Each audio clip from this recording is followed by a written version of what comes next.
Welcome you back to Ultiworld's live coverage of the Pro Championships from Boulder, Colorado. Lucas Serio, Kelsey Percy, about to bring you men's semifinal action.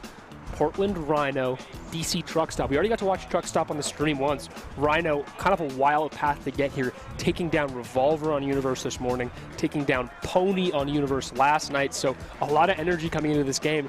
This was a Rhino team that was kind of a black sheep pick for some of our pundits, sort of leading into this weekend. People wondering, what can Rhino be? How good can Rhino get? We already saw them beat Pony at the US Open. You were there for that. I mean, what are you looking forward to in this one? Well, and I would argue, especially based off of some of our conversations last night, after play really feeling like Revolver maybe had the edge in that game. So a huge win for Rhino. They've really got to be feeling pretty high going into this. So the question is, what Rhino team are we seeing? Are they going to be overconfident?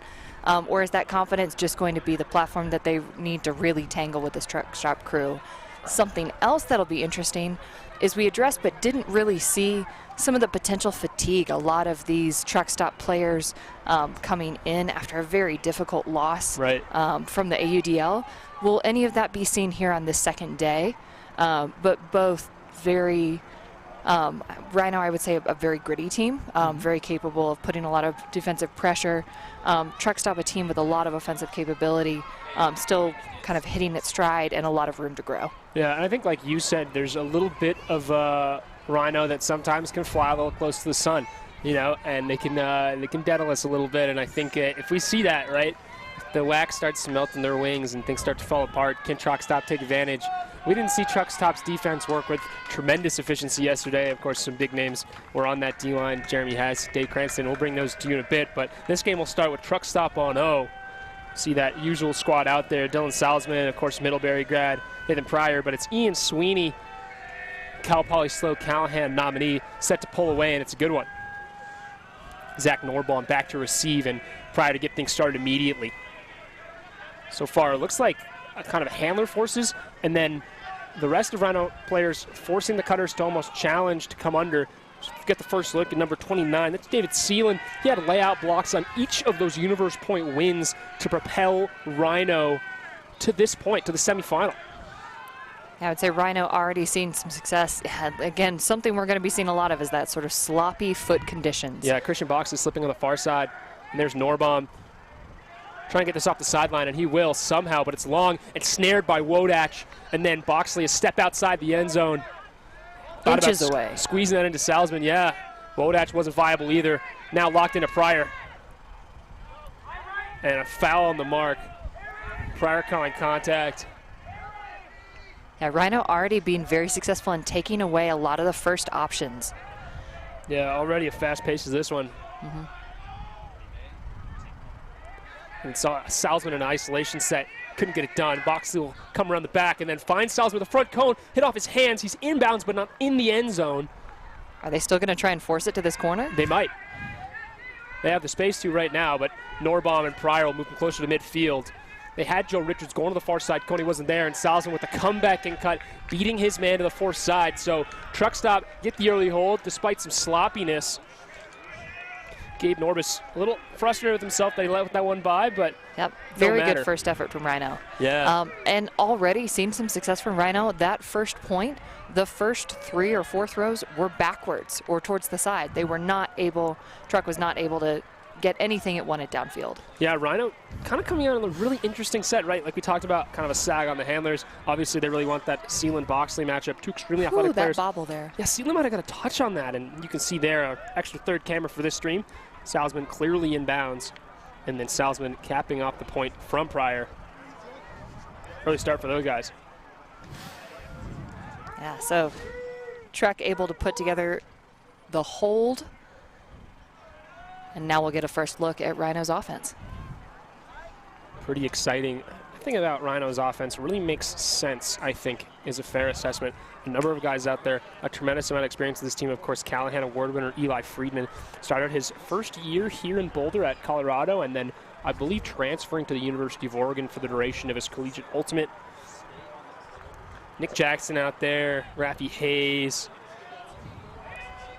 Ted Seiler, and Chris Strubb, who's a longtime handler defender at the University of Oregon, but getting offensive minutes. Ted Seither will get things started against his college teammate, Duncan Fitzgerald. I'm sure a lot of experience marking Ted Seither in practice. And there is Chris Strub. Nothing doing, so opting back for Seither, just snaking his way up line. Has Hayes, was almost too open, looked him off initially and then hit him. Hayes, Jeremy Hess getting that assignment, no surprises there. Long inside from Rafi Hayes, and all the way around to the far side is Rhino.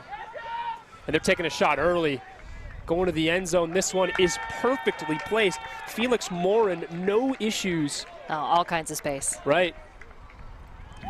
Yeah, I think once Rhino able to get off that sideline, really no trouble whatsoever working up the field. Yeah, lacing that one to Sam Franner. Really impressive throw.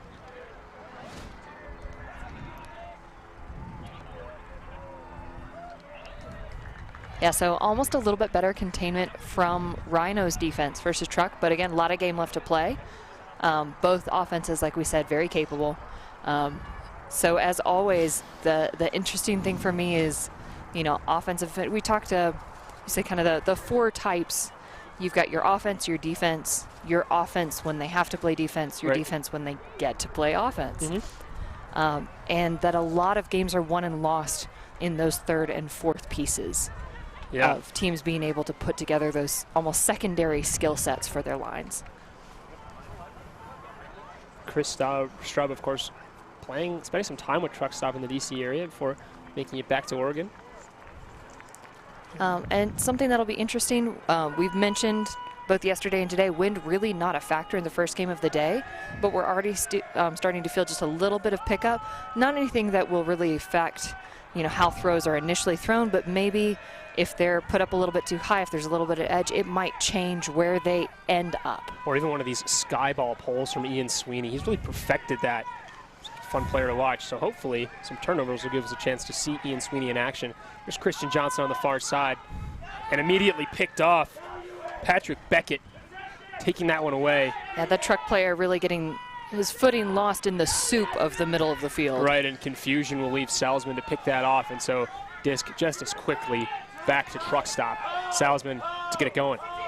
Wanting it all and going for it. Tyler Monroe bursting into the end zone and then slowing down to make exactly the right play, holding off his defender, and then through the leg spike.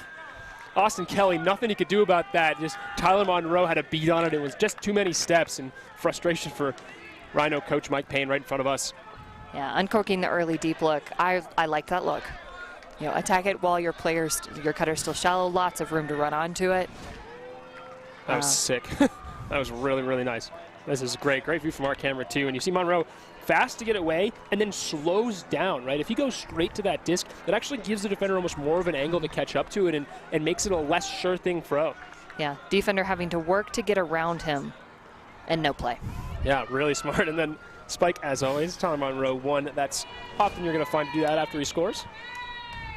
Look at him on the sideline. Someone we talked about in the last round.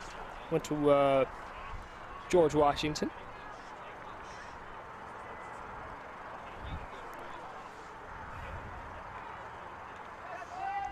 Yeah, so still on serve so far in this game. Both teams still in the hunt for their first break. And I think that'll potentially be really telling in the semifinal, both who can get the first and how the other team is able to respond.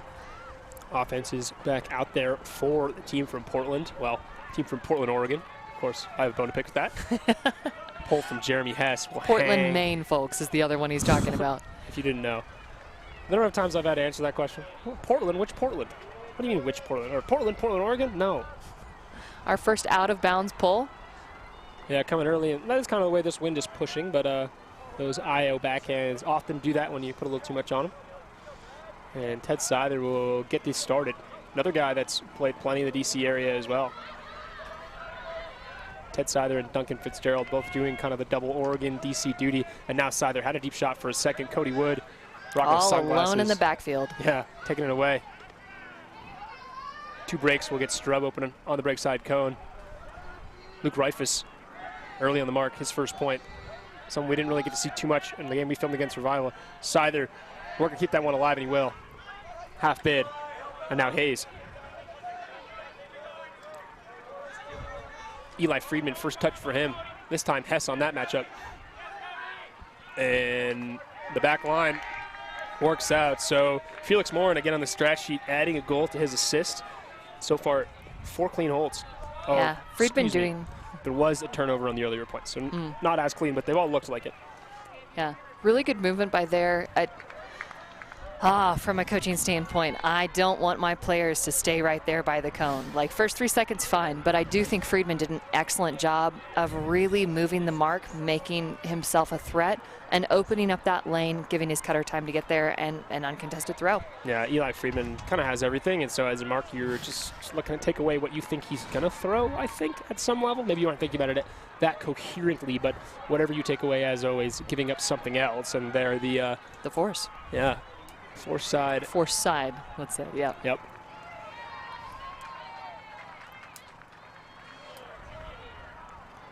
Rhino D back out there. Truck stop a chance to pull level again.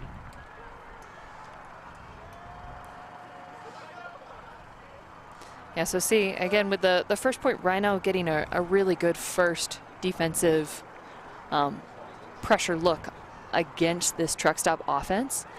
Curious if they will continue to clamp down or if they'll maybe show us something different. Find out in just a moment.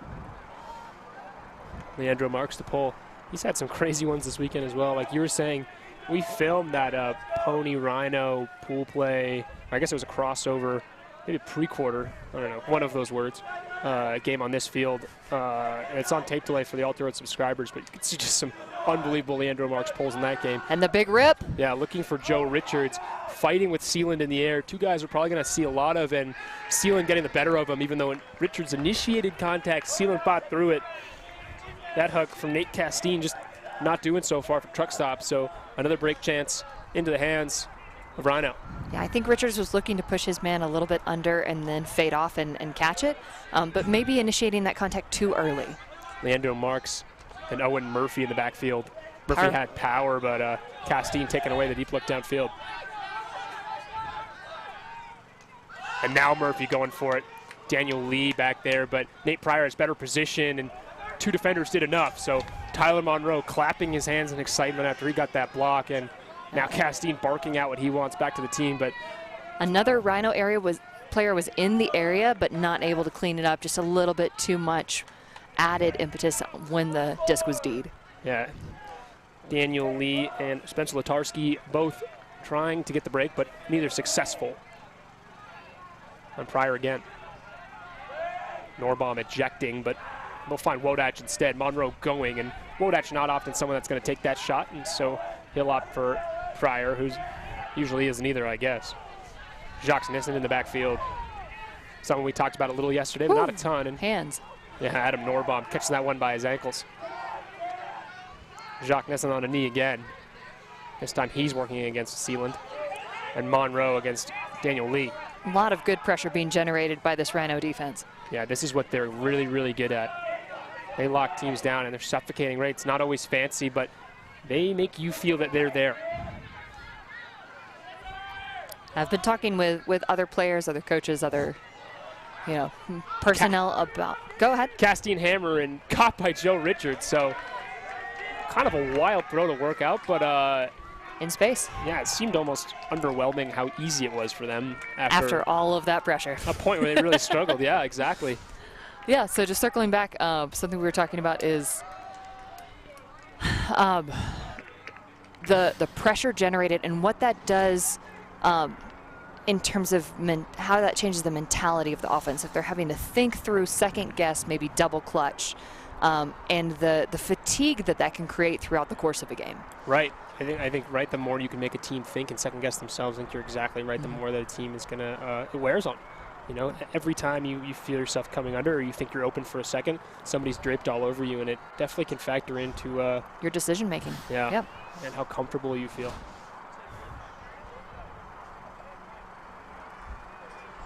Yeah. Both teams, though, at this point looking pretty comfortable. Yep. Though it's been pretty contested. Been fun for us. Duncan Fitzgerald with pulling responsibilities as he'll then face the teeth of this Rhino offense. Haven't really seen much from Rafi Hayes so far, but a long game left to be played, and I'm sure we will.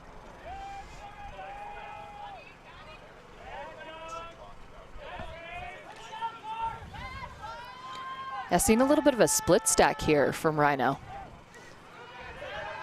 Yeah, it's something different. I mean, always a team that's going to try to isolate athletes. That's really the advantage that they have. Oh, that throw right in front of Fitzgerald, but he didn't see it. Now Cranston switched on to Seither. And Rhino continue to march upfield. There's a catch from Hayes. Musaja outplaying defense now. And Seither all the way around. That one low, but no need to bid. Nick Jackson. High throw, and a stumbling Rhino player will result in the turnover. Sam Frainer unable to catch his feeding, and now Cranston and this truck stop D-line a chance to get a break back and survive early pressure. Case Humes, first time we've said that name this weekend. Maybe once or twice in the last game against Revolver too, but the Williams graduate. Everything in the handler set so far for Truck. Good discipline.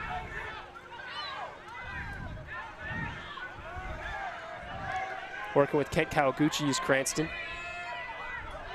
Reset, find Duncan Fitzgerald. Yeah, Truck just maintaining possession here, which, as we mentioned in our previous women's game, not a bad mentality for a defensive team to have on offense. Just as you say that, Cranston wanting it all. The look. Humes is back there and Brad Scott. And then Humes caught it, but Brad Scott was on the ground, so he couldn't have him in the end zone, and Case Humes will take the early timeout. So do you like that timeout call? I think so. I think it's low stall. Usually people wait until 4, 5, 6, 7 to take that call because they feel like they don't have anything and they're panicking. But I think he knew immediately, hey, this is going to happen. I'm going to burn it.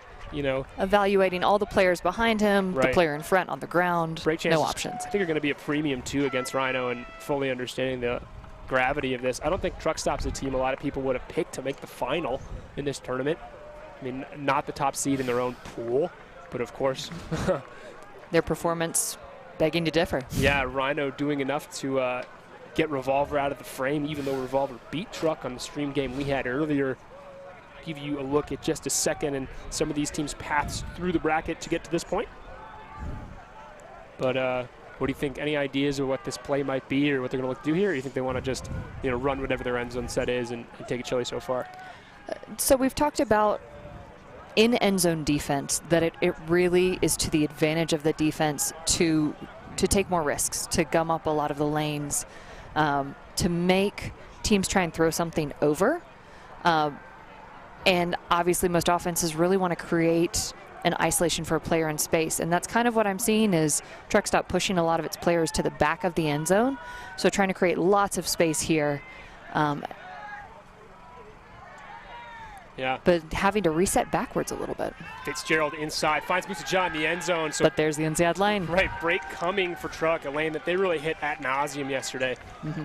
So now that we have you that context and we have you that break from Truck, we'll give you a look at how Truck got to this game, taking down Fungi 15-7 in their pre-quarter, and in the round before this, taking down Bravo, a game that our men's division reporter Chris Casella was telling us that Bravos looked really good this weekend. Also, a little bit of overperforming perhaps from the hometown team, but we were all sitting having dinner last night kind of as a staff, and I think a lot of people picked Bravo over Truck Stop in that game. A few of us saying, not sure about that. But we've also had seen how Truck had performed, but yeah, it was very contested conversation last night on who would win. Definitely a team that's settled in, and I think a lot of us have said the same thing about this Rhino team against Revolver. We obviously appreciate how athletic and have an idea that this Rhino team is very good, but a lot of us, I think, initially picking Revolver, but excited to see them and to get Rhino on stream. Mm-hmm. I mean, obviously Revolver does a lot of things really well, but doesn't always make for the most exciting ultimate. Your other men's semifinal is Sakai and Machine, probably two teams a lot of people picked to meet in the final, but things just not going that way. So seeing each other in the semis instead. Yeah, that game will come at 12:30 on ESPN. Meantime, more action here for the first men's semifinal. Marcus Thaw, the Penn State grad, get things started with pole, and a similar looking Rhino O-line out there to receive it. Yep, so back on serve, both teams with a break. Really liking what we're seeing so far. And the hustle down from the defense. Yeah, Cody Wood stopping Trevor Smith from that opening throw, and then it looks like a pick called by Troy He says, Hollins. but I was open. Right, of course, on Leandro Marks, and so Leandro will have to march his way back into the stack. Slowly, very slowly. I'm trying to get one of these orange 5 panels. These are sick. I'm such a fan of these hats. I think orange is a nice accent color. Eli Friedman, he wants the Andrew Marks. There was really no separation and a defender on the backside. That's Cranston, and Cranston does enough to make sure that's a turnover. So another break chance coming way of truck on just a head scratcher from Eli Friedman. And I think he maybe has a plan that if the help defense isn't there, but it is, he has to go up early, and there's just no shot. Yeah, if it fades, he'd pushed his defender under, and he can maybe fade off and use his foot speed, but again, no play. It's a great point. Cody Wood and Duncan Fitzgerald to get things started. Marcus Thaw was taking off, but really nothing doing, and now a long throw will bring this to the near side sideline. But that's kept in bounds by Kevin Versteeg, someone we didn't see play too much yesterday. So maybe the truck stop coaching staff figuring out who's playing well, changing up the lines. The players we've seen early were not necessarily the players we saw in their Fool's Pro Play game yesterday either. Yeah, seeing a lot of switches there from Rhino. Trying to contain, but also leaving some truck stop players unmarked, and truck stop really able to capitalize on that. Yeah, already at three-quarter field, Fitzgerald has Cranston in the backfield. He'll take that option. Rafi Hayes locking into that matchup. We see Holland up the line. Doesn't want Thaw, he was too close. Now he'll look for Thaw at the back corner. That one floating in the bid is not far enough. Oh, and that's unfortunate. I think if that's a flat throw, just a little bit of touch, he's unmarked. You know, defender had gotten the separation from the defender. That's unfortunate. Yeah, tough to nitpick. Wonder if he could take another step or two, but probably not. Honestly, Marcus Thaw doing everything he can there. And little bit of zip on that throw. Yeah. And the same third, this close to the end zone, and the wind definitely is picking up touch. I don't know if it's really impacting these throwers. Obviously, everyone very elite, but well, we have talked about that corner of that end zone, particularly yesterday. Yep. If you throw something with an edge, it's going to be forced down. Very much agree. Frustration for some of the truck stop players on the sideline by how much space they're letting Rhino cutters get open with. That one kept in, and then foot blocked / hand blocked. Cranston and Holland seem like they both got a piece of that. Trevor Smith thrown right into it. Disc back to DC. Yeah, that was really an excellent D by Cranston. Fitzgerald pointing, didn't have it. And Cranston coming under again. This time, Leandro Marks all over him. Not too many teams respecting the disc space. And Cody Wood tracking on wet ground to find that against Chris Strub. And now Hess. Oh, Wood changing the angle of his cut to get open. Sneaking into the red zone. He'll drop a hammer, but it's kind of hanging too far. And Rafi Hayes making sure Versteeg has no play on that. You know, it looked like truck stop's defense was working things really calmly, good possession, and then all of a sudden, bit of a risky shot. Yeah. Again, why? I mean, it feels like everything was going their way. No reason for that. So, but nonetheless. I'll say it. I've liked it when Fitzgerald is in the back. It sounds like he's making good resets, keeping the disc really calm. But then he moves upfield as they're approaching the end zone. Maybe keep him back a little longer. Yeah, Hess and Cranston, obviously the two big defenders for truck stop. Rafi Hayes and Eli Friedman, the players they're assigned to. And Eli Friedman now calling a foul on Jeremy Hess. Seems like Jeremy Hess no issues with the call. Another opportunity for contact. Keep the play going. Yeah. Have a conversation about it. Observer Sam Shapiro stepping in there. Friedman again, and that Hess got a piece of it. So a hand block from truck stop. They're second of the point. Another Eli Friedman Huck turnover, and another break chance for DC. And I think the advantage really there for Hess in that Friedman didn't have anything. He looked, he pivoted, but none of his pivots were really convincing fakes. He started to crank up, and I think Hess just read it. Truck stop players on the sideline motioning their cutters to get downfield. They know this turn is coming in a lot higher up than a lot of people thought. And a low throw, two back there. Fitzgerald taking charge, making sure. Thaw. Fitzgerald bursting up line, didn't want him. Woods around, and was he in? No move from the observer. Versteeg's toe, not successful. And back in the hands of Fitzgerald, motioning cross field. He'll throw a blade, and it works out. So it is Kevin Versteeg, and it is a break, and it is truck stop, and it is 5-2. That is a huge momentum builder. What a long point. So many just feel like mistakes from Rhino. I mean, it's a team that at times just kind of look porous. I mean, they make these kinds of head-scratching errors that are really going to hurt them against a team like Truck executing so much better than they were yesterday. And we've said executing better, but still an opportunity there for truck stop. How many chances did they have? How many times were they in the end zone? But I think doing a really good job getting the disc off the lines, finding better spaces. And this blade, check this out. He's just stepping out. Yeah, I'll throw that. Why not? And Versteeg unmarked. He was the player that Cody Wood's hammer was intended for earlier.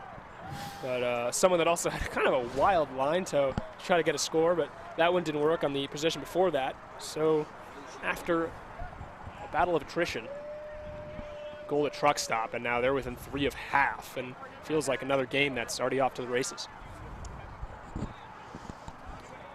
So it looks like timeout called here.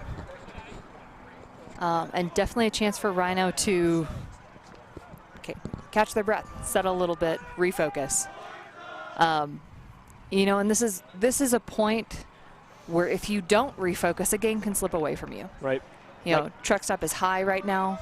Mike Payne coaching Rhino this year, someone that just brings a lot of intensity. We were noticing that on the sideline against our pony game, someone that's always yelling a loud voice, and I think someone that holds his players to a high level of accountability as well. And so I'm sure his messaging has nothing to do with truck stop at all, saying this is our fault that we're in this hole, and now it's our job to get out of it. Meanwhile, Jeremy Hess basking the glory of his hand block on Eli Friedman. Back out on that line. He wants more. Yeah. Someone that's just really come on in the last couple of years for DC. And wind's starting to come a little bit more into our tent, so moving towards your screen, and I can't really get a read if it's any left or any right, but either way, now you have a side that the far sideline is the high side for the wind, and any indication means this Jeremy Hess pole might, again, drift out of bounds. We'll see. Said he'll let Cody Wood take pulling responsibilities. Maybe switching up matchups, or maybe that means that they're going to come out in some sort of zone and they want Jeremy Hess's mark right at the front of it. We're going to look right here. I wouldn't be surprised. Yeah, a little bit of an adjustment. Pull slanting to the other side of the field. And it seems like truck stop players confused by whether or not that might have been offside. Some of them looking back at the observer, but no matter, Rhino plays it. Rafi Hayes getting open, and it is person defense. And they're forcing the high side. They want Rhino to throw towards into that teeth of that wind. Break from Cy there will put them right in front of us. Marcus Thaw, Cody Wood, the two Penn State guys, both pretty flat on the mark so far. And Luke Reifus out there taking on Chris Stubb again. And seems like a pick. Bring this to a halt. Yeah, Rhino Cutter's really deep downfield right now. See if they can make the adjustment. Right. Everything through Cy there. Someone that just really adds a lot of confidence to this line. As we see Morin again in front of us. Good job finding the middle there. Quick disc movement will get Hayes into the red zone, and a floaty throw. One truck stop player had a beat on it. That was Brad Scott. But in the end, really no doubt, Nick Jackson making sure in the end zone. Yeah, good job of Rhino there attacking the break side. Teams that have been able to do that successfully have really used that to their advantage here. And I think as the wind is picking up, definitely something that will be more and more of a factor. And fast, too, right? Moving to the break side with so much efficiency, really not letting the other team have a chance to get set at all. Once that moves, right, just cascade that way. And if you can get the continuation cutting to make it happen, it's something that's just super effective for teams at this level. Wind picking up, blowing our rosters around a little bit, but definitely is going to have more of a factor today than it did, I think, at any point yesterday. Yeah, already feeling stronger. But again, a bit of that gusting factor, which is almost more frustrating, more difficult as a player because it's harder to anticipate. You release, it's fine, and then all of a sudden, boom, wind in the middle of your throw. Right. Yeah, it is gusty. Ian Sweeney out there again to pull for Rhino. This has been a really stout D-line, but one we've seen really get no play so far. I think forcing maybe 2 or 3 break chances in this game, but nothing doing and unable to convert. Yeah, so pretty important right here as we are approaching the second half, but not there yet. If they can get one more, bringing it close, still in the hunt. Yeah. But yeah, really important for them to close back in. So Sweeney with the exaggerated lefty backhand pull. Of course, lefty his natural throwing form, but just looks a little interesting. And that's sneaking past Pryor. So this is going to be a coffin corner start for DC and a chance for Truck really, truly to prove themselves, and I more so want to say a chance for Rhino to, as I would say, best case scenario for Rhino. Clamp down and get a block. A team that really thrives on applying defensive pressure in person matchups. And so far, Leandro Marks forcing Wodach away from the disc. They'll swing for Christian Johnson, who has to go to the ground to catch that. He's marked by USC's Wyatt Paul, another guy that's really come on for this Portland team. And now Wodach on the far side. He's got Joe Richards in front of him, but that cut initiated a little late, and Wodach forced for a reset. Again, another conversation we've seen a few so far about the permissible level of contact on the mark. Yeah, no, I actually really liked that initiation play from Truck. We saw two really committed clearing cuts, Christian Johnson filling in the middle, and then Wodach almost kind of triangling the field and getting open, anticipating the disc moving from Christian Johnson around, able to attack, get the disc all the way on the other side of the field. They're out of the corner, nothing doing. Bit of an extended conversation here. Of course, the argument always, my feet were set. What are you talking about? You moved into me. No one's feet are ever really set. Maybe a tirade for another time. Pryor all the way around. He'll get extra yards out of that throw, and now that'll give him to Salzman, who's fake made Sweeney fall over. And now Joe Richards taking a shot, looking for Boxley in the end zone. Wow. Hanging just long enough. Dime ball. And Christian Boxley, all the speed in the world to make sure. So good to see out in the field this weekend. We didn't know if we were going to see Christian Boxley, but already having impacts for Truck Stop in their semifinal.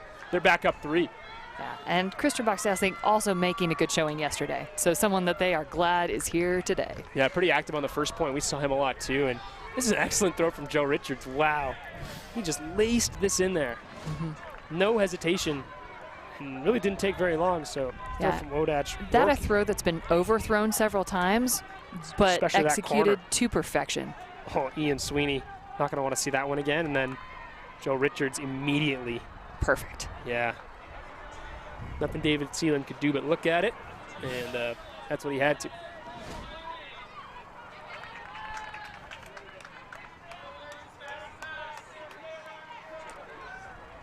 D-line back out on the field for Truck.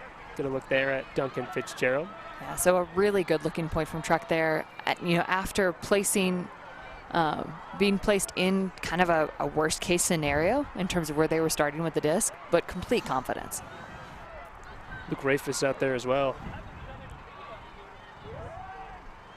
And Kent Kawaguchi, another player that we didn't really see at all yesterday against Revolver. But again, I really think DC coaching is at a place in this weekend where they know who's playing well. I mean, you can see Darryl Stanley walking around with the iPad at times. They have a sense of who's come on and who's played well, and they're adjusting their lines accordingly. So a great coaching adjustment, a lot of humility by players on the team just to accept that your role and your minutes and the load that you bear as a player is going to change throughout the course of a weekend. Yeah, teams definitely, as they're in the semis here, approaching the finals, in the hunt for the win, not just the development of the team. Of course, winning's pretty nice. Rifles on the mark. And a reset. Into the hands. Kyle Hancock. There's Rafi Hayes, marked by Musa Ja. Eli Friedman thought about it for a moment, but thought better of it. Already seen a few turnovers from him, uncharacteristic. So he's really working against Cranston in the reset space. Cranston all over him. And Cranston with the massive wingspan, too. Yeah, great mark, and it's very rare you can see a guy that size have so much mobility to play handler defense, but it feels like you could put Dave Cranston on just about anyone, and he wouldn't have any problems. 2 17s, that's Rafi Hayes and Musa Ja matching up again. Yeah. Cranston kind of removing Friedman from the equation. Yeah, which is a pretty impressive thing to do for anyone. That throw from Scyther just finds turf, and now Rhino a chance to get with, or sorry, Truck a chance to get within 1.5. College teammates get things started in front of our camera. There's Kawaguchi. Reset touches for him. Truck back into their own end zone. Inside finds Rifus. See, he's got no urgency to even look downfield. Yeah, Truck Stop looking very, very patient as they're waiting for their cutters to kind of get their timing locked in. They win this game. Nothing left to do today, but prepare for tomorrow. Of course, all 3 finals will come on Labor Day Monday, all brought to you by ESPN. But we got more action today. Cranston pivoting as if he was going to throw it, but I really just think he wanted to move the mark, which he did, and he'll find Case Humes. Williams grad coming under. That throw floating, but no problem. Cranston eating up yards, and he's going to take another timeout. So Truck burned another one, and they now have a chance to go up by as many as 4. And I like that call from Truck. Their handlers were pretty readily able to get the reset. However, their downfield just really looked stagnant. Not in time with their offensive movement, able to gain some yards, but really not being as effective. So this a chance to reset and to maybe put something into play and reconnect their handlers and their downfield. Taking a peek at this women's game behind us, doesn't look like this timeout will be taking too much longer. You can not quite the view. You can't see the players' feet right now, but several players stomping down the middle of the field trying to make it a little bit more secure. Definitely something that is, you're seeing the disc move across that very, very center of the field. You can just see how chopped up it is and how much it's still affecting movement across that middle piece. And you and I have talked, and we keep waiting for this to dry out, and it just hasn't. I don't know if it's a drainage thing or something about Colorado that I'm too East Coast to understand, but either way, it's just like, it's been wet, and the players need to eat it up as people keep grinding. We keep getting great games in this field. It's just hard to understand. Yeah. Thankfully, not too many injuries so far this weekend. Switch, kind of a zipper play or a clockwork play. Now Luke Reifus coming under, lefty from the Coast Guard. And Kawaguchi in the backfield. Reifus unmarked. Rocking the 1 friction glove. Duncan Fitzgerald, a long throw to the far side for Cranston. It's Reifus again, his at least 3rd or 4th touch this point. A lot of action and a turnover. First-year club player. Streaking deep, but no look. Scuber from Scyther finds Friedman, a seeing-eye throw. And former Callahan Award winner with an unmarked player in the middle, but DC defender tried to account for that and end up in the middle, and a little contact from Case Humes, but a goal either way. Sam Franner in the end zone, his 2nd. So really lost opportunity there.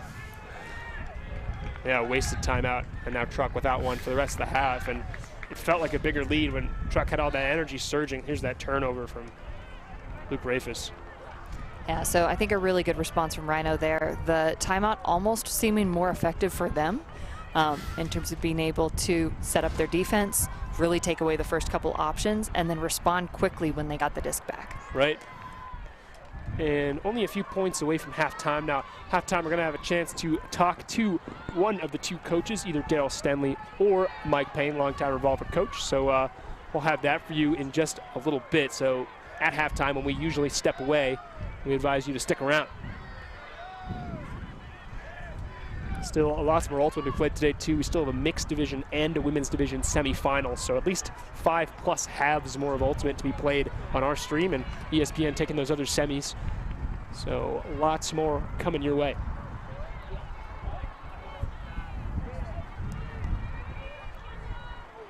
Rhino out to pull again is, of course, Ian Sweeney.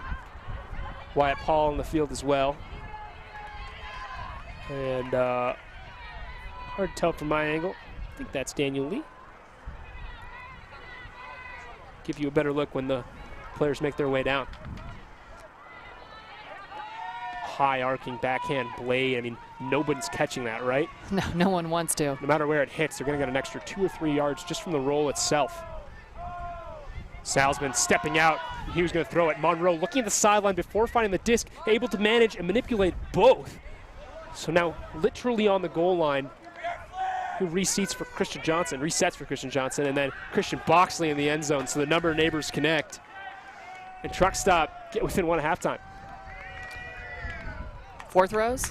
Is that what we counted? 4th, massive efficiency point for Truck there. Yeah, really, really impressive. And within 1 from half. Excellent throw from Salzman to set this up too. I mean, he just sees this and he sees he's unmarked, and just using like his full frame. I love how he steps out and sets this up. No one close enough to even react to it. And then we saw Monroe, that of course right in front of where we're sitting. Monroe like looked at the sideline before. We looked at the disc, sideline, and looked back a couple times. Kind of triangulate himself just a little bit. So much awareness, and he ends up catty corner between the end zone and the sideline. And that point finished off Christian to Christian. Yeah, real opportunity there. Truck looking very good right now in this semifinal. And this is a different Truck team than the one we saw yesterday. Looking much more polished. Getting off a 5:30 a.m. East Coast flight. Maybe they got some good sleep. Yeah, but definitely looking, again, more polished. Really just punching it in, not giving Rhino a chance. And again, this first couple points looking a little bit more equitable, and now Truck already starting to pull away. So I think this next hold, very, very important for Rhino. And if Truck is able to go into half 4-8, that'd be huge. Cody Wood. And this time it's Strub, and he'll field up to Seither. Nothing doing, but Hayes sneaks 3. Leandro Marks has played both ways so far. Hasn't had a huge impact, but maybe someone that'll really need to turn on in the second half if Rhino's got a chance. That reset kind of wobbly, and now a couple players going. It was the college teammates Marks and Seither. And they'll find Strub instead, another Ego alum, but one of a different time. Yeah, it looks like Truck is forcing backhand, or maybe forcing middle. It might be an FM, hard to tell. I think it is backhand. They're trying to force them to throw towards that wing sideline. Let that get pushed across the field. Duncan Fitzgerald, high hands, but not high enough. And a blading flick to the end zone for Hayes. Felix Morin dealing this half, factoring into at least 4 or 3 of the 5 Rhino scores. Yeah, Rhino doing a very good job of attacking the designated break side. Right. Looking much more comfortable.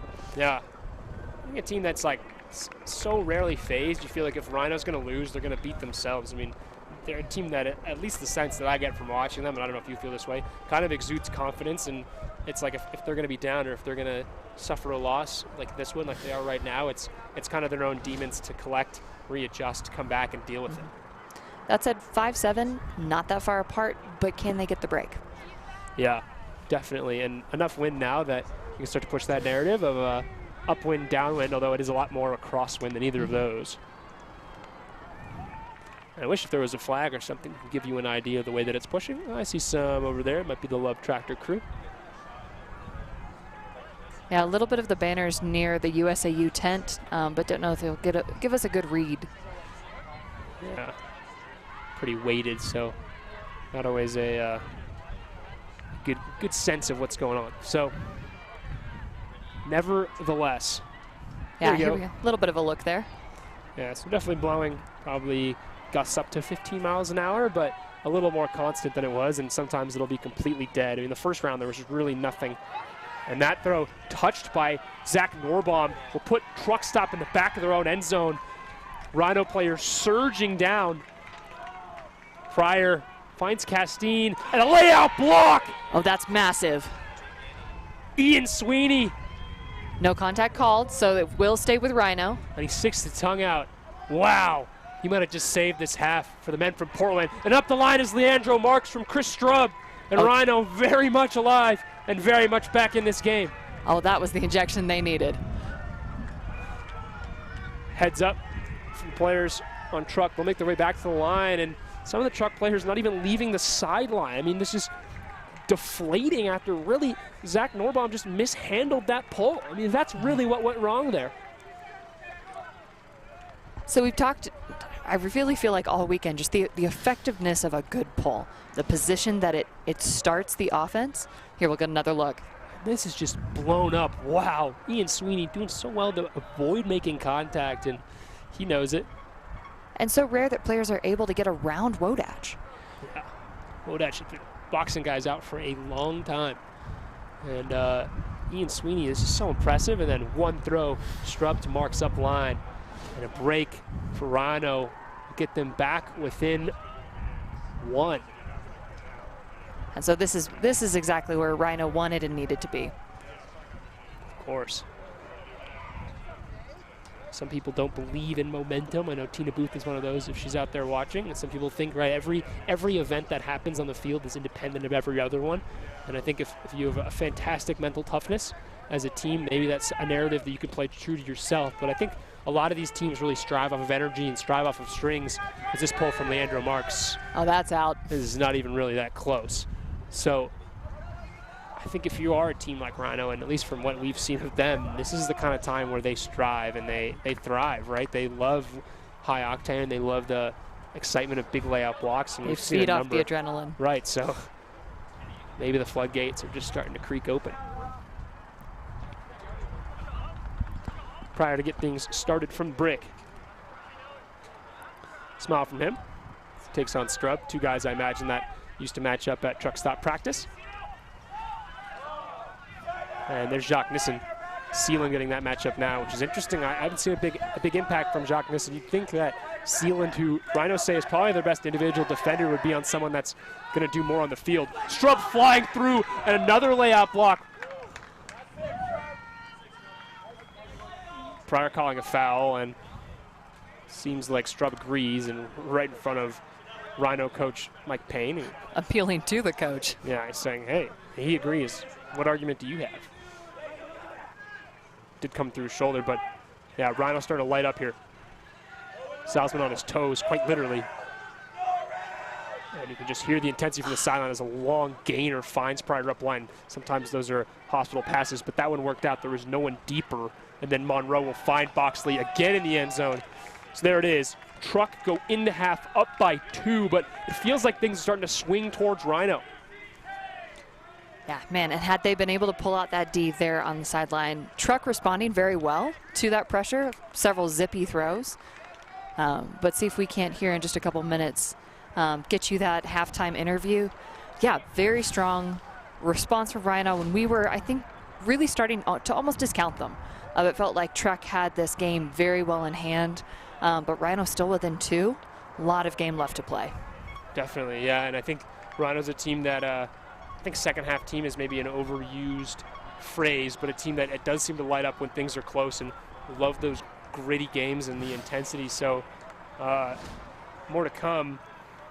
It's Christian Boxley with another goal this half. Yeah, no, very impressed. Once Truck got within a couple yards of the end zone, they moved it 2/3 across the field and then in less than 7 or 8 seconds. I mean, just very, very crisp. So in just a few minutes, or a few seconds I should say, we're going to step away, give you guys a look at some of the first half highlights.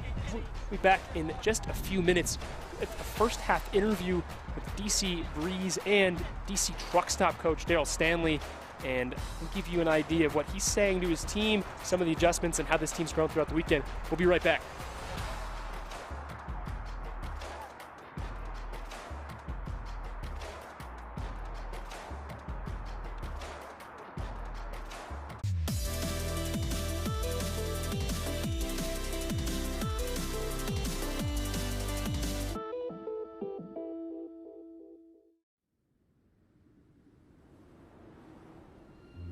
What would it look like if a competitive sport didn't mean a choice? Between beauty and brutality, style and steel. Between calling yourself out and clawing to stay in. What if there was a game that found balance? Between spirit and sport, agony and elation, like a disc dancing on air. We now have evolved into a team sport of a game called Ultimate. It stands by itself in that it is like no other game. Between perfect passes and devastating drops. Like the balance we so desperately needed, we had no choice but to create it ourselves.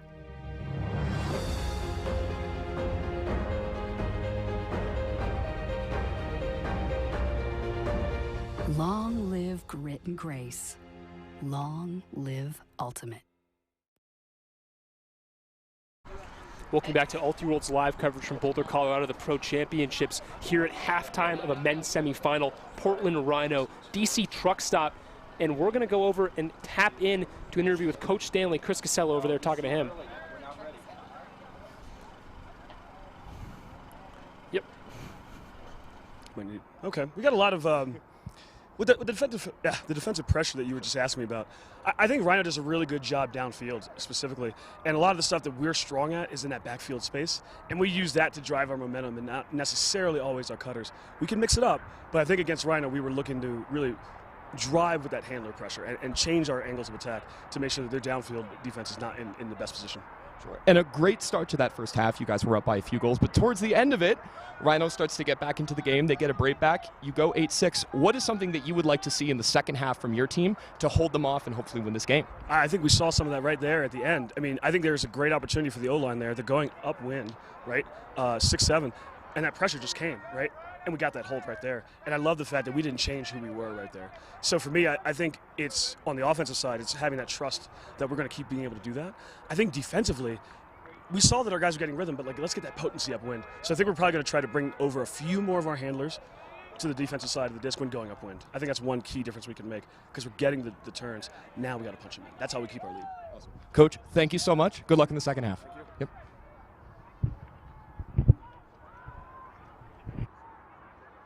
Mountains behind him, really a gorgeous field complex here in Boulder, Colorado.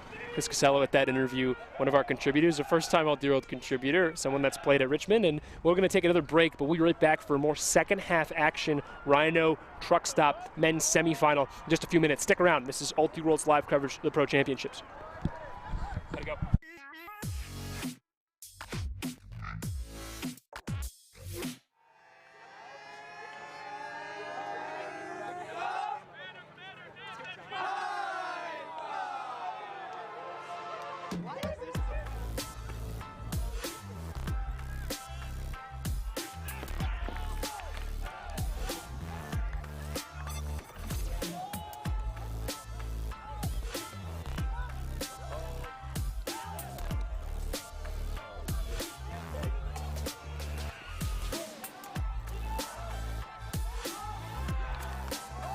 Layout block.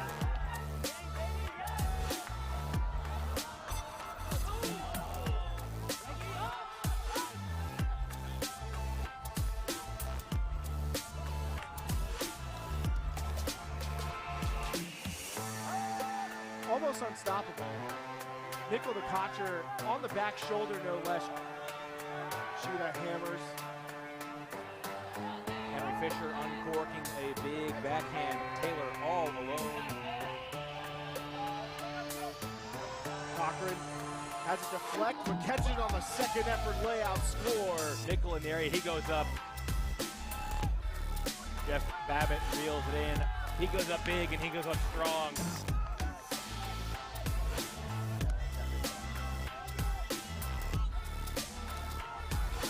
Mansfield breaking the mark.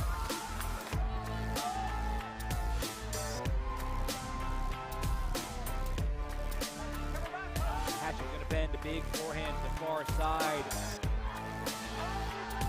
Oscar delivering that to Cousins. Out throws the hammer.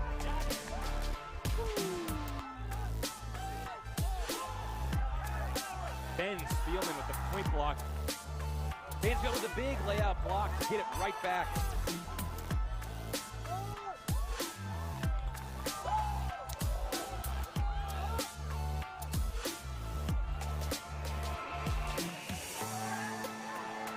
Big bendy backhand.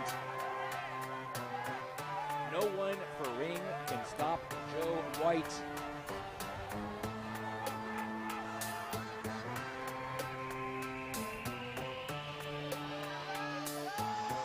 Unleash the big forehand, looking for who else. Can anyone slow down Joe White? White, strong, but not many players going to burn Williams like that.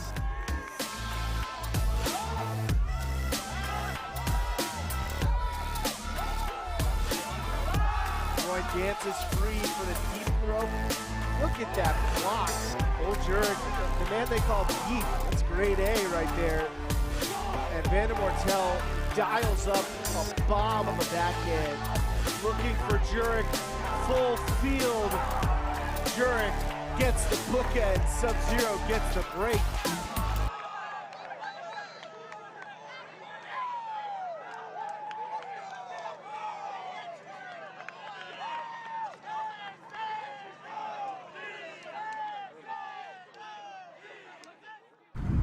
Second half action underway from Boulder, Colorado. Truck and Rhino. Rhino starting to claw back towards the end of that half, but Truck still with a 2-goal margin, and Truck out on defense, so really only 1 break lead. And excited to bring you second half. Luke Serio alongside Kelsey Percy, and you just gotta look at Chris Casella, a new Ultra contributor who is helping us out reporting for his first tournament. Richmond grad, and now making his way out to the Austin, Texas scene. So excited to see him around the fields. He's hopefully going to have some post-game interviews for some of our final action as well. But Kelsey, what do you think is the story of the second half, or what are you looking for from these two teams? I'm really excited to see how these first 2 exchanges go. I think they will set the tone for the second half.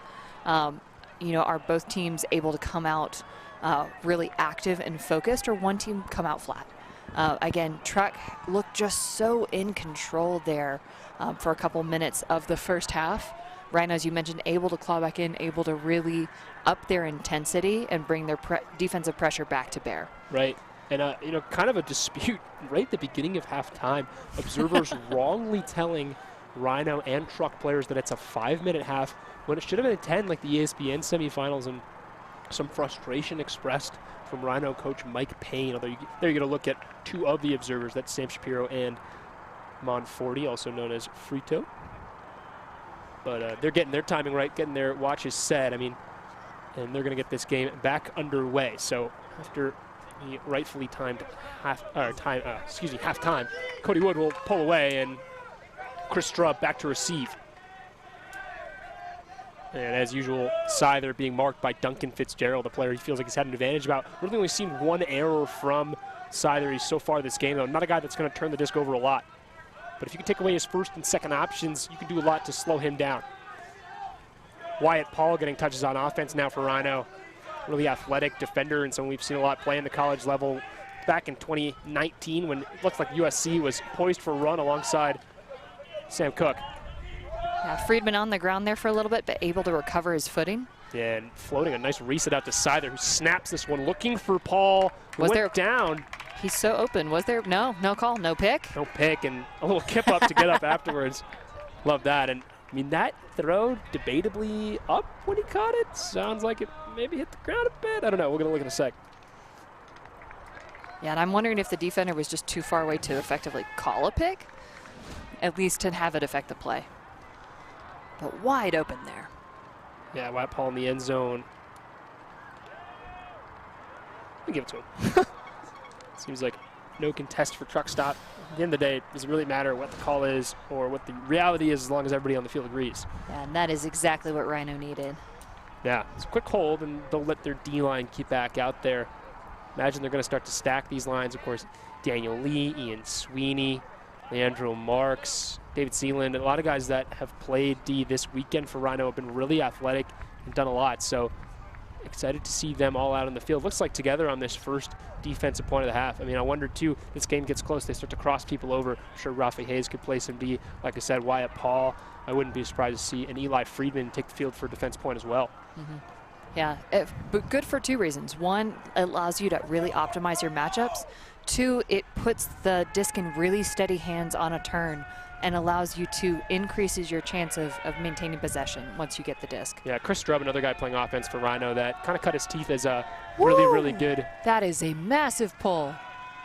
Will be in. I think landing in, yeah. So they won't get the chance to break this. They'll have to take this in again on the sideline, which is the last time we saw a break from Rhino. And the other thing about this rolling out that's nice is not only is it a nice pull that puts on the sideline, it gives all the Rhino defenders a chance to situate themselves downfield too. Pryor, no rush to get this in bounds. He knows time's on his side in many ways.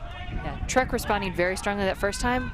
Oh, Wodach not able to keep it in. Off his fingers, but I think he would have been out anyways. His feet were set out of bounds before he went up for that and when he came down. So maybe he would have been able to readjust if he caught it. I know sometimes players are disc first, feet second. What he did accomplish, though, is that Rhino now starting the disc here instead of on the cone. Blade from Sweeney is really into the arms of Pryor, so all for naught. And Christian Johnson to get things started. Had one going, that was Joe Richards, but Sweeney's post prevents that throw. And this is a high break, contested and caught by Sweeney, his second block, and he'll deal it into the end zone. And that's a break. A break for Rhino to get this one back tied.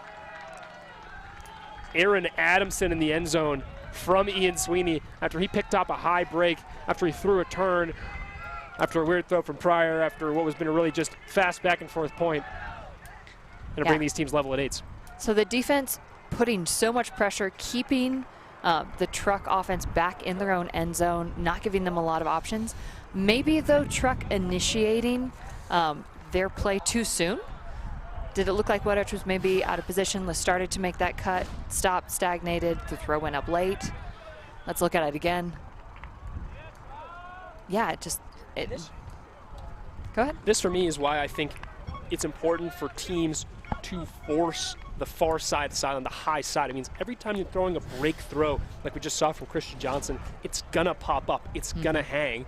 And that one, of course, going over the head of the intended target, which I believe was Wodach, and Sweeney picking it up. So it's like, this is why it's so interesting to me to see Truck earlier in the game forcing the far side. It's like, wouldn't you want teams to have to throw into the teeth of that wind?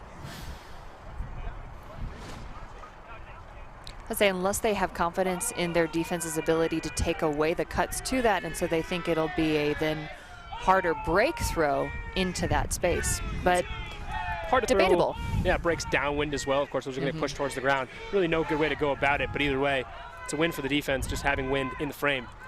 That pull, Pryor settled it in the ground and then shoveled it up to Norbom. Wyatt Paul preventing the first 2 cuts from Salzman and puts him in an unfortunate position. That's kind of the advantage of handler D, right? Or at least a successive handler D. It's maybe you don't get a turnover every time, but you force teams to go away from what they want. Castine squeaking up line. This one, Amanda Monroe moving to Pryor. That throw behind him, but no matter. Yeah, able to settle his feet more effectively than anyone else has in that muddy space. Yeah. I mean, there was a point before this game where USAU was even considering switching the fields the games were played on, and I think for the 2 games after this, that's something they might want to do. We'll keep you updated. Of course, we'll have those streams either way. So Truck stop knocking on the door of the end zone right here. And coming back for that was Norbom. Fake the scuba. Seen that from him in the AUDL this summer. And Castine, just the counter cut, will get open on the near side. Patrick Beckett unable to keep up with longtime Western Washington grad. So Truck able to punch it in, but not without effort, and we are at a 1-point game. Yeah, this one back on serve, as far as I know. Truck coming out on D this half, and as far as better at math, I can tell you, but yeah, either no way. 2 breaks back. Yep. Sounds about right. There might still be 1 break. I think it's 2 Someone breaks each tell way. us. I think there was a Rhino break this half, and 2 Truck breaks last half, and 1 Truck break last half. So 2 and 2. 1 more Truck though, because there was a 3-point itself. Okay, someone tell us. Either way, what matters is the present, and the teams within a score of each other. And as they say in Ultimate, sometimes they call it a virtual tie, right? But the team trailing will need at least 2 breaks to overcome the margin. Sometimes teams wait to the last point of the game to get that extra second break, and at that point it just feels like, hey, if you can force this game all the way to you, it doesn't really matter who starts that point on offense. It just matters who ends it. That's a really optimistic way of looking at that, I would say. It's super nice to start with the disc in your hands, but again, I do agree that I think it puts that extra bit of mental pressure on the team starting with the disc. Because yes, they have it, they have that benefit. However, they can't screw up. I think you ask a lot of teams, I think most teams will tell you they might prefer to start Universe Point without the disc. I think you get yourself into it. It just is very different to you to run down on the pole versus, catching a pole or fielding the centering pass and you're just hearing 7 players and their footsteps thundering down the field at your back. I just think it depends on the team. It depends on the comfortability. I got to a point, where Universe Point was so, like in 2018, I remember watching Revolver when they would go to Universe, and if it was an O point, they just put their O-line back out. Some teams really have that level of confidence. Hopefully, we'll get something like that in this game, but obviously we'll be here no matter what. Hayes and Cranston again matched up. And this one to the far side, and 1 more will get it to Wyatt Paul. Rhino just effortlessly breaking here. Yeah, really getting whatever they want. And Rafi Hayes will flip that into the end zone real quick. 3 consecutive break throws? Yeah, Trevor Smith finishing that point off to bring this game back to 9s. Yeah, that's got to be frustrating for Truck. What are you taking away? because right now, not looking like they're taking away much. Right. I think you wonder, too, I think the scouting report on Rhino at some level, it's a team that like to take their shots and go deep, and they really haven't had much success with that this game, but you wonder if that impression of who Rhino is still factoring into the way in which that truck stop want to play defense. So maybe straight up marks, not trying to let them get so much, but at the same time giving up those break throws like you and I talked about. And Rhino's done a great job of using those breaks to move to the break side, move with flow, and get continuation cutting. So it's been an advantage for them kind of either way. But if you do go back to that sequence, they weren't easy break throws. I mean, they were very much stepping out some of the more challenging angles, but they were taking them, and they were committing to taking them. And as a team, they were attacking that space. Right. Heads up cutting, a lot of chemistry. It feels like I said this about a few different teams, but I guess a number of transplants, guys that kind of drifted around the West Coast, making their way to Oregon. Of course, Daniel Lee spending time in Michigan, but truly feels like mostly a homegrown roster and a lot of guys that have played together for a long time.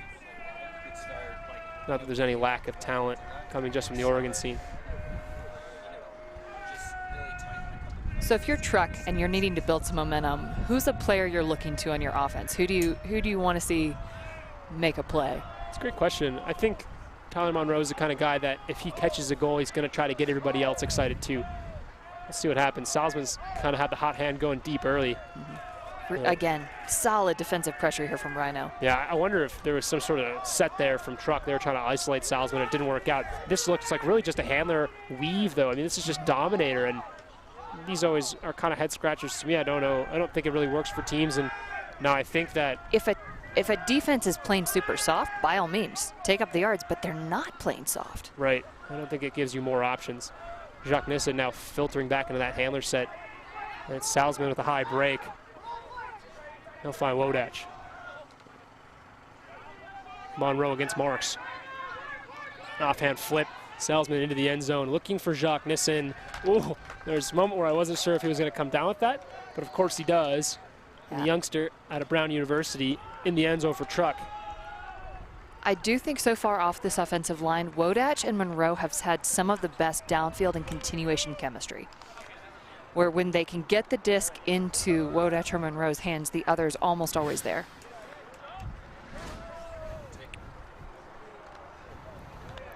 Yeah, I mean, their handler weave worked, and they called out about it when they got to half field, so maybe they had a feeling that Rhino was going to run something, and then they would have the ability to call out and use that handler weave enough to just get through that opening defensive look, and then, okay, we'll just filter into what our offense usually does. I mean, quite a bit of just tight person defense there downfield, though. Like, didn't look like they were particularly sagging, hadn't overcommitted. So maybe a bit of over-anticipation there, but able to punch in the point. Hey, you know you have it, and you want to see what it looks like early season, so you try it out for the series. Maybe a bit of that as well. Okay, that is fair. And that is something that we've talked about quite a bit. So, again, opportunity to run it. Figure out the look. And trying it out against different defenses. Are you able to execute it against a tight defense? Because then you know it's going to work even better against a looser defense. Right. But maybe a bit of an unusual moment in the game to be trying it out. Tough catch there, leaping for the pole and up to set Sider. And now again, it's Felix Morin. Been kind of the bright spot for this O-line so far this game. Again, a name that I just truly haven't heard before this tournament, but is now well and truly on my radar. Trevor Smith as well is factored in wonderfully, and Wyatt Paul seems like he's playing both ways towards the latter half of this game. Smith up line, he'll deal for Sider. A few players there filtering in and around the end zone. Thought about the scuba for a second, and then Sider just throws to nobody. He thought Sam Franerick was cutting that space, but it just looked like I was probably stall 9, and now him and Duncan Fitzgerald will have a conversation about it. We'll get you to listen in. Really? Yeah. 10 seconds. No contest at all from Sider. Yeah, really smooth progression up to that point, and then just effective, really tight defense from Truck in that red zone space. Wood up line. Fitzgerald obliges. And mayhem downfield. Cody Wood pivoting. He's just going to unwind. This one about eye level. And Jeremy Hess coming back to it, but Rafi Hayes made sure that he'll take a deep breath, and so will Rhino. And they have another chance to level this game at 10s. Did you like that look? I just think nothing was happening for Cody Wood. I think too many players downfield couldn't get what they wanted. There was a confusion about whatever their initiating set was. And if he was high stall, definitely opportunity to turn it downfield, but they've been so effective at resetting the disc. Kind of surprised that they didn't look or try harder for that first. Definitely, yeah. The Rhino marks perhaps getting wise that that's been DC's primary option from a dead disc so far this game. Smith up line. Oh, Fitzgerald almost. Siler gets through. Yeah, and another throw into the end zone there for Rafi Hayes. So after all that, bookends for number 17, and Rhino pulls back level. Yeah, Truck really dialing in their pressure, though. I feel like the resets for Rhino much tighter, having to work harder, narrower windows. If they can replicate that, and you know, a little pressure, maybe not feeling like a win from Truck's perspective, wanting the break above all things, but you know, got a turn, got an opportunity. Unfortunately, not able to maintain possession. Yeah, two teams starting to feel each other out a little bit and get more of a sense of what's to come. It feels like Truck, who started this game with a lot of energy, it's starting to fade away a little bit maybe, and Rhino starting to come on in a big way. But all speculation at this point, 10-10, so quite literally neck and neck as we head into the latter stages to the third period of this one.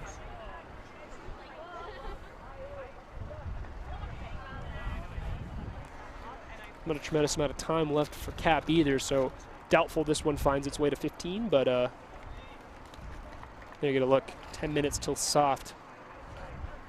I mean, we set that with Molly Schwa, and we went it up all the way to 14, so. Right.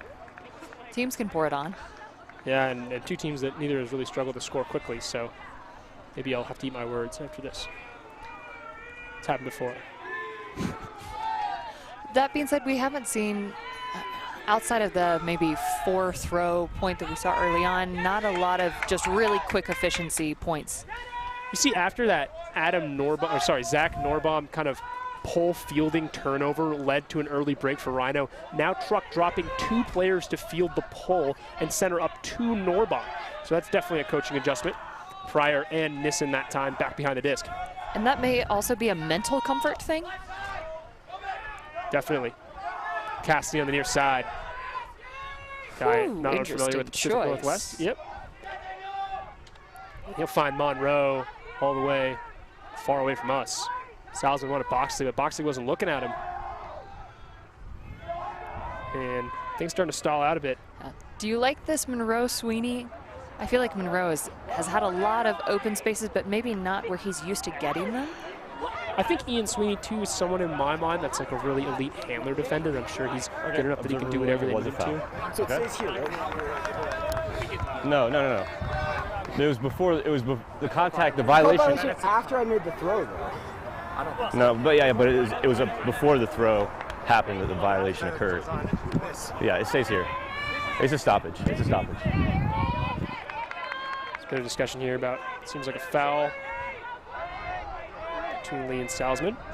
Tap this back in, but back to the point. In my mind, right, Sweeney's someone that I think spends a lot of time guarding handlers. That was really awkward. I didn't know who was where, but looks like Monroe found Salzman in the end zone. And I'm interested to see if Sweeney kind of has the speed to take care of Monroe. And Tyler Monroe's really fast guy downfield. So I mean, Sweeney's someone who's gotten Ds and definitely been a factor for the Rhino defense. Is he the best matchup for that? But Monroe just looking so explosive in those small spaces, taking what's given. Yeah, and just catch and dish for the score. Yeah, and we were kind of waiting to see David Seelan come on as well, another guy that we were told is maybe the best match defender on this Rhino team. Haven't really had a chance to say his name much. In front of us, Leandro Marks, another guy that, I mean, just no one can get enough of on Rhino, propelling them to that universe point loss to Pony in quarters at 2019 Nationals. So there's just a lot of guys on Rhino that are yet to have their games, and some guys that probably have one coming. So in the last few points of this one, interested to see who steps up and who makes those plays. I know you started that last point asking me about who are the energy guys, or it's 2 points ago, who are the energy guys for Truck, but I'm more interested, honestly, in who are the energy guys for Rhino. I think they're the team right now that needs a play. Yeah. No, I would agree with that. So who are the energy guys for Rhino? I went over a couple. Rafi Hayes has had that monitor. Yeah. Sarcasm. I need a font for it. Fair enough. Friedman all the way back in the corner. Yeah, he'll take this to the cone, rolling up the sideline. And this could be an opportunity for Truck. Definitely. Yeah, this corner's been difficult for throwers. And what hasn't Eli Friedman seen in his days? But we've already seen how Hess get a hand block on him on this sideline as they struggle to get the pylon out of the way. And a long reset. Paul jumping for that one, but for Stieg roving, won't matter. Friedman now centered, but really deep in his end zone, and Rafi Hayes at just about the goal line, but stoppage downfield will let Chris Stroh catch up to Cody Wood. And seems like things to get underway. He's coming on one, right? Pretty quickly. Low stall reset. Disc staying with Friedman.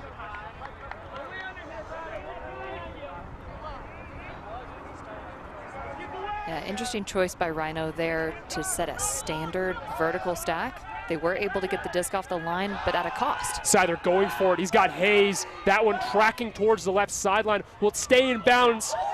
It will. Rafi Hayes in the end zone. Unbelievable catch. Just all legs and energy there. That was an incredible run. And a remarkable throw from Ted Siler to get it there. So there's your energy answering our question for us. Rafi Hayes ties this game at 11. Well, you know that's our favorite. Send the man deep.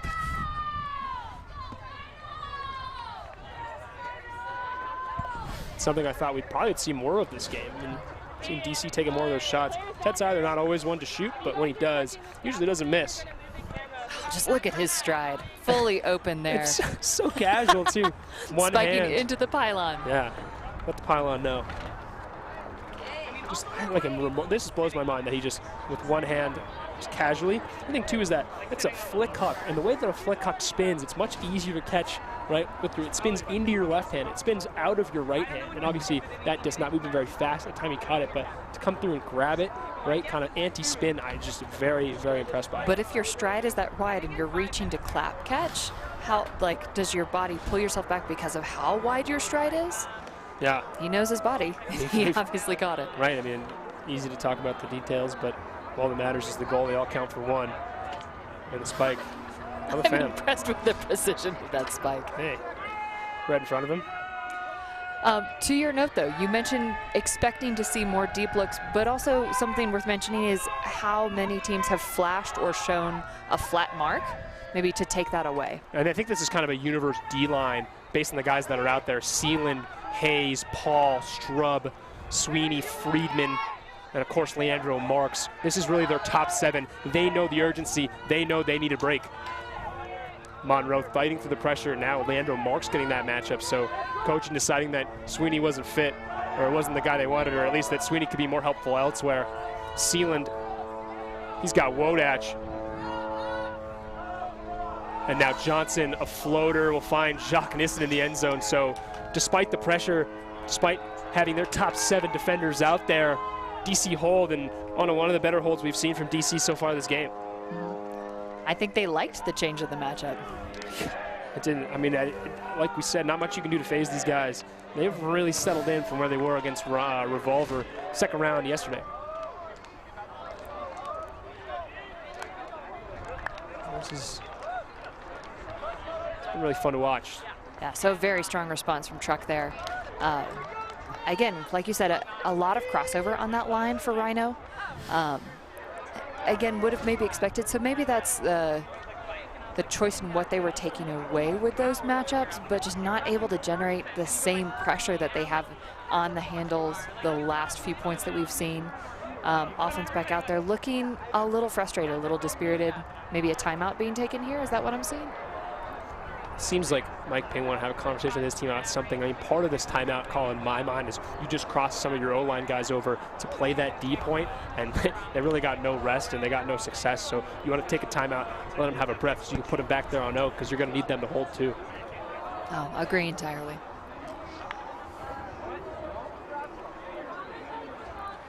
And yeah, just Rhino hasn't been able to figure out truck stop. I mean, their success coming at the end of last half, the beginning of this half, but ever since, these two teams have been pretty much on even footing.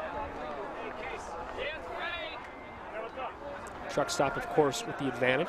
They're a team that if this game is all holds to finish out, it'll be Truck, the victor, and Truck headed to the final tomorrow on Monday. Yeah, but Truck not a team that will rest on its laurels. You will still see a lot of defensive pressure from them. So interested to see how their D-line responds. They've been very close on these last couple of points, really pushing their bodies and looking to make a play, but just not quite connecting. So the potential is there. Cody Woods set to pull as these two teams make their way to the line. Standard 7 out there on O for Rhino. Wyatt Paul, who's really played both ways this half. Hayes back out there, Friedman back out there, Seither again. Another look at Felix Morin, and here's a pull from Cody Wood. Sideline starting to fill in here as we get towards the conclusion of this men's semifinal. That disc touched, and oh, the observer saying he did touch it. Oh, bad we'll be going communication back from Sam Shapiro. Honestly, that's on the observer. I mean, he could have started that disc earlier, but he let Trevor Smith walk it all the way up before telling him that it was touched. If this is a turnover, I fault this to the orange. And that bobbled, and it is a turn. Cody Wood to get this started immediately. Friedland bumping on the mark. This one across the face of the goal line. There's Hess right in the middle. Fitzgerald was there for a moment, but a long throw all alone. Find. Yeah. Brad Scott, UMBC grad in the end zone after, honestly, in my opinion, bad officiating. I mean, this jubilation from the Truck team, though. Yeah. But they needed to tell Trevor Smith earlier that he had to take that from the back line. He could have gotten a throw off. Instead, Truck got all their cutters down, their defenders down, and it forced Rhino to have to start elsewhere. Let's see if he did touch this. So some definite contact there. Seems like it, but I really feel for him. I mean, right, because look where the Douglas Fitzgerald is now. He taps that in, he can center that to Seither. Agreed. But instead, the observer tells him, right, he's got to go back to that line.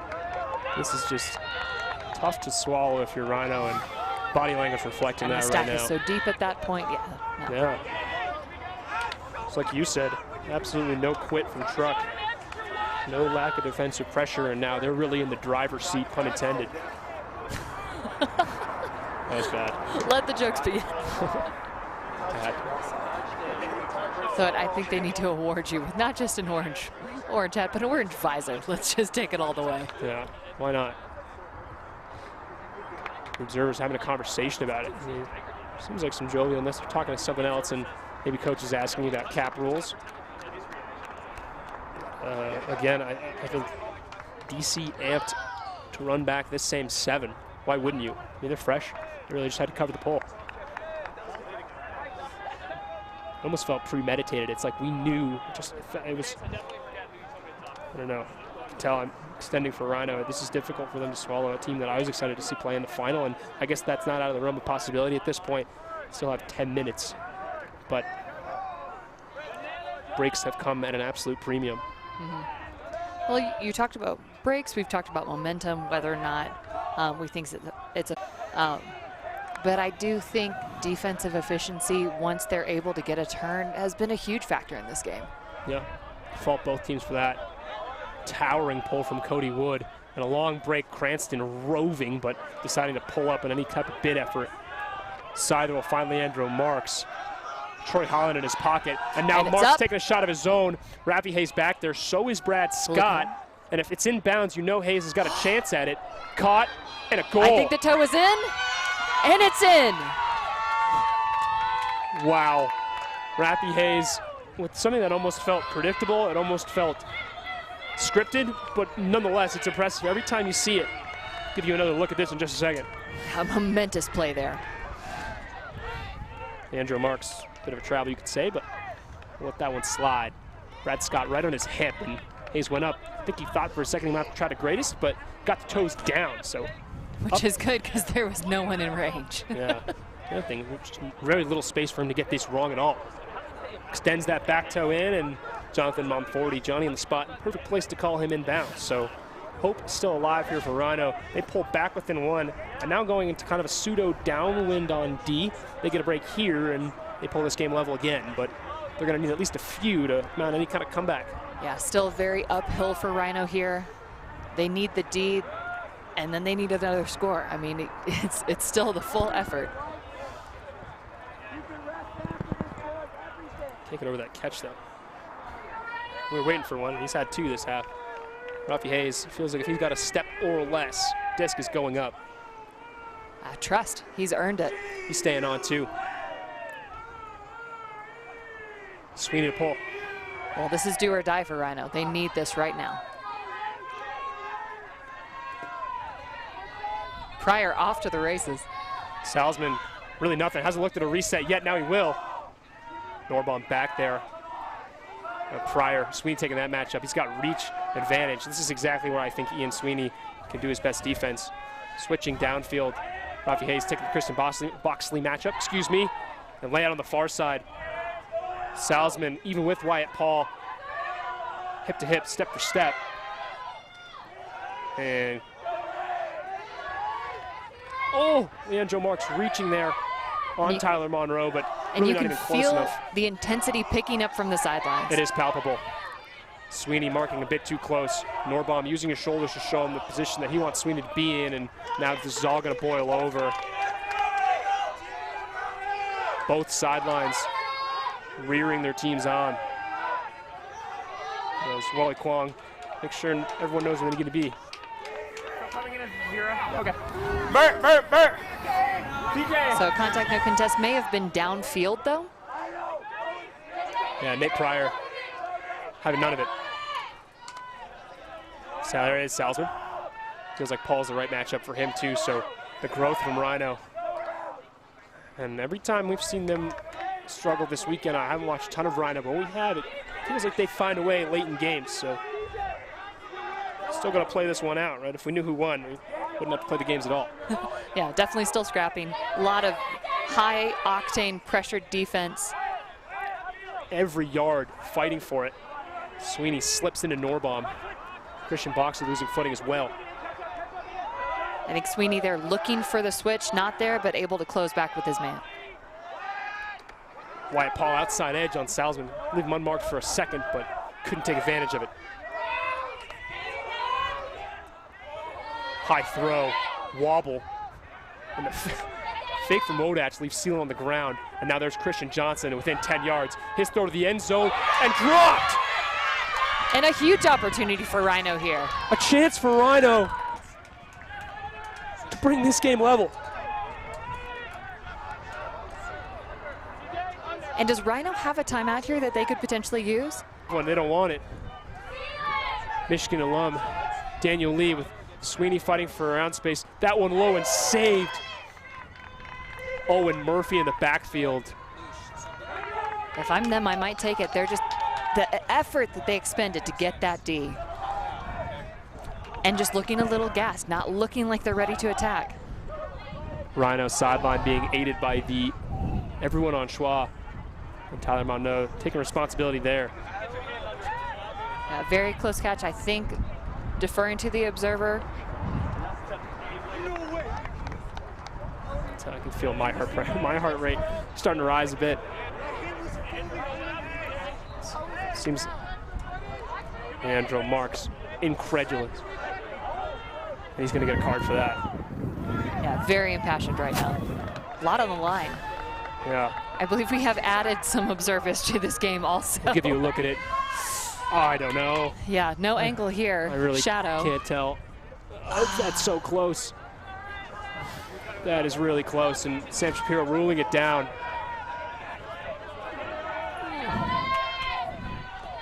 Mark's reasoning with Monroe, and it seems like Monroe not replying.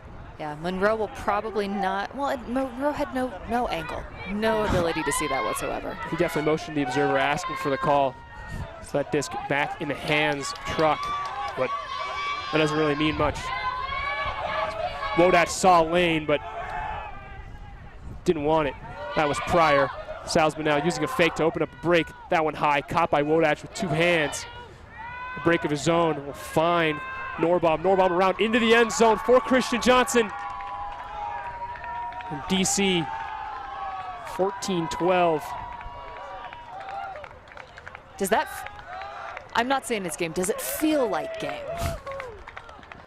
It does at some level, and the way the teams are gathering it actually might be.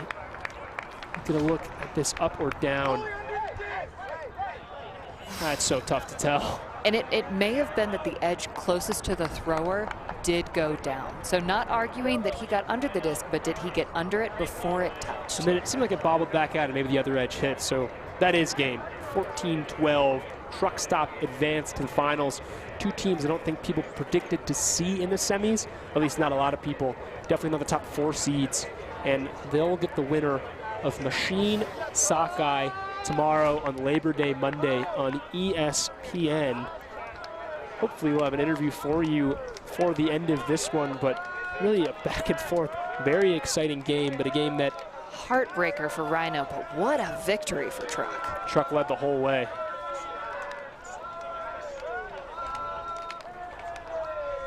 So a lot of teams we might have a chance to see cut up the stream later. I know we have a mixed semifinal and a women's semifinal coming your way later today. Yep, and do we know who that is yet?